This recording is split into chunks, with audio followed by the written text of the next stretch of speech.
മൂന്നാം ദിവസവും സെക്രട്ടേറിയറ്റിന് മുന്നിലെ സമരം തുടർന്ന ആശാവർക്കർമാർ. ആവശ്യങ്ങൾ അംഗീകരിക്കാതെ പിന്നോട്ട് പോകില്ല എന്ന ഉറച്ച നിലപാടിലാണിവർ. ആരോഗ്യവകുപ്പിന് മാത്രമായി ഒരു തീരുമാനമെടുക്കാൻ സാധിക്കില്ല എന്നാണ് മന്ത്രി വീണ ജോർജിന്റെ വിശദീകരണം. വേതന കുടിശ്ശിക അനുവദിക്കുക, ഹോണറേറിയം കൂട്ടുക, 5 ലക്ഷം രൂപ വിരമിക്കൽ ആനുകൂല്യം നൽകുക തുടങ്ങിയ ആവശ്യങ്ങൾ ഉന്നയിച്ചാണ് ആശാ വർക്കേഴ്സിന്റെ സമരം.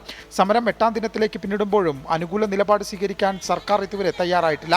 വരും ദിവസങ്ങളിൽ സമരം ശക്തമാക്കാനാണ് ഇവരുടെ തീരുമാനം. വ്യാഴാഴ്ച കേരളത്തിലെ മുഴുവൻ ആശാ വർക്കേഴ്സിനെയും സംഘടിപ്പിച്ച് മഹാസംഗമം സംഘടിപ്പിക്കും. അനുകൂല തീരുമാനം ഉണ്ടാകണമെന്ന് ആഗ്രഹിച്ചുകൊണ്ടാണ് ഞങ്ങൾ ഇവിടെ ഇരിക്കുന്നത്. അത് കിട്ടുന്നത് വരെ ഞങ്ങളിവിടെ ഉണ്ടാവും. അത് കിട്ടിയിട്ടേ പോകത്തുള്ളൂ. എന്തായാലും പൊതുസമൂഹത്തിൽ നിന്ന് വളരെ വലിയ പിന്തുണയാണ് കിട്ടിക്കൊണ്ടിരിക്കുന്നത്. ഈ സമരത്തോടൊപ്പം പൊതുസമൂഹവും സുമനസ്സുകളായ മുഴുവൻ ആളുകളും വന്നു ചേരുമെന്നുള്ള 100% പ്രതീക്ഷ ഞങ്ങൾക്കുണ്ട്. അതേസമയം ഒറ്റയ്ക്ക് തീരുമാനമെടുക്കാനാകില്ലെന്ന നിലപാടിലാണ് ആരോഗ്യമന്ത്രി വീണ ജോർജ്.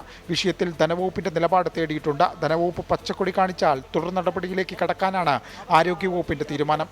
24 തിരുവനന്തപുരം.